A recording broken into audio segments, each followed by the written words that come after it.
So I had the chance to meet with some of the kids in the program today. Where are you? Scream out. There you go. I love those kids. And so what I thought I would do, because they gave me a little bit of time to say whatever I want, is offer you a little bit of some observations for your future. I have 5 little rules that you can follow as you find your spark and bring your spark to life. The first is to go after the things that you want. Let me tell you a story. So a friend of mine and I, we went for a run in Central Park. The Roadrunners organization, on the weekends, they host races. And it's very common at the end of the race, they'll have a sponsor who will give away something, apples or bagels or something. And on this particular day, when we got to the end of the run, there were some free bagels. And they had picnic tables set up, and on one side was a group of volunteers. On the table were boxes of bagels, and on the other side was a long line of runners waiting to get their free bagel. So I said to my friend, let's get a bagel. And he looked at me and said, that line's too long. And I said, free bagel. And he said, I don't want to wait in line. And I was like, free bagel. And he says, nah, it's too long. And that's when I realized that there's 2 ways to see the world. Some people see the thing that they want, and some people see the thing that prevents them from getting the thing that they want. I could only see the bagels. He could only see the line. And so I walked up to the line. I leaned in between 2 people, put my hand in the box, and pulled out 2 bagels. And no one got mad at me, because the rule is you can go after whatever you want. You just cannot deny anyone else to go after whatever they want. Now, I had to sacrifice choice. I didn't get to choose which bagel I got. I got whatever I pulled out, but I didn't have to wait in line. So the point is you don't have to wait in line. You don't have to do it the way everybody else has done it. You can do it your way. You can break the rules. You just can't get in the way of somebody else getting what they want. That's rule number 1. Rule number 2. I like this one.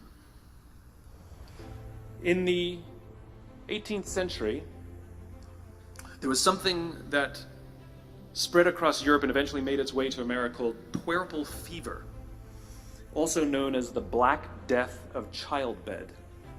Basically what was happening is women were giving birth and they would die within 48 hours after giving birth. This Black Death of childbirth was the ravage of Europe, and it got worse and worse and worse over the course of over a century. In some hospitals, it was as high as 70% of women who gave birth who would die as a result of giving birth. But this was the Renaissance. This was the time of empirical data and science, and we had thrown away things like tradition and mysticism. These were men of science. These were doctors. And these doctors and men of science wanted to study and try and find the reason for this Black Death of childbed, and so they got to work studying, and they would study the corpses of the women who had died. And in the morning they would conduct autopsies, and then in the afternoon they would go and deliver babies and finish their rounds. And it wasn't until somewhere in the mid-1800s that Dr. Oliver Wendell Holmes, father of Supreme Court Justice Oliver Wendell Holmes, realized that all of these doctors who were conducting autopsies in the morning weren't washing their hands before they delivered babies in the afternoon. And he pointed it out and said, guys, you're the problem. And they ignored him and called him crazy for 30 years. Until finally somebody realized that if they simply washed their hands, it would go away. And that's exactly what happened. When they started sterilizing their instruments and washing their hands, the Black Death of childbed disappeared. My point is, the lesson here is, sometimes you're the problem. We've seen this happen all too recently with our new men of science and empirical studiers and these men of finance. who are smarter than the rest of us until the thing collapsed. And they blamed everything else except themselves. And my point is take accountability for your actions. You can take all the credit in the world for the things that you do right, as long as you also take responsibility for the things you do wrong. It must be a balanced equation. You don't get it one way and not the other. You get to take credit when you also take accountability. That's lesson 2. Lesson 3, take care of each other. The United States Navy SEALs are perhaps the most elite warriors in the world. And one of the SEALs was asked, who makes it through the selection process? Who is able to become a SEAL? And his answer was, I can't tell you the kind of person that becomes a SEAL. I can't tell you the kind of person that makes it through BUD/S. But I can tell you the kind of people who don't become SEALs. He says the guys that show up with huge, bulging muscles, covered in tattoos, who want to prove to the world how tough they are, none of them make it through. He said the preening leaders who like to delegate all their responsibility and never do anything themselves, none of them make it through. He said the star college athletes who've never really been tested to the core of their being, none of them make it through. He says some of the guys that make it through are skinny and scrawny.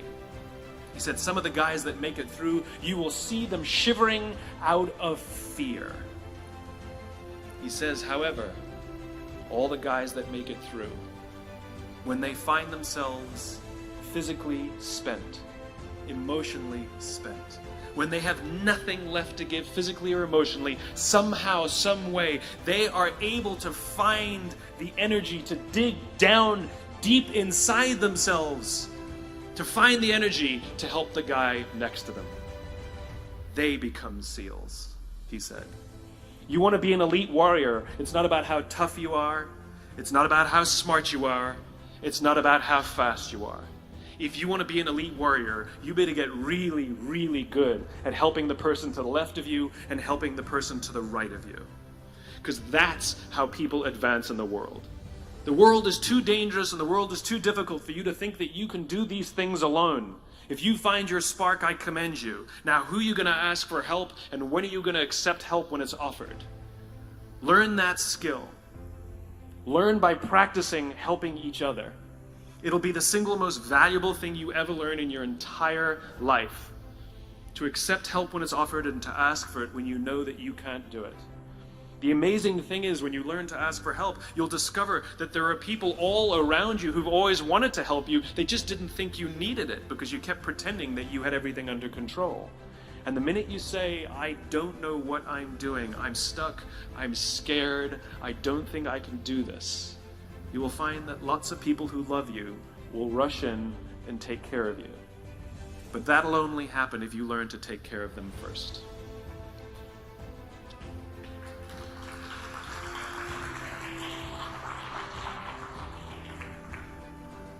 Lesson 4. Nelson Mandela is a particularly special case study in the leadership world because he is universally regarded as a great leader.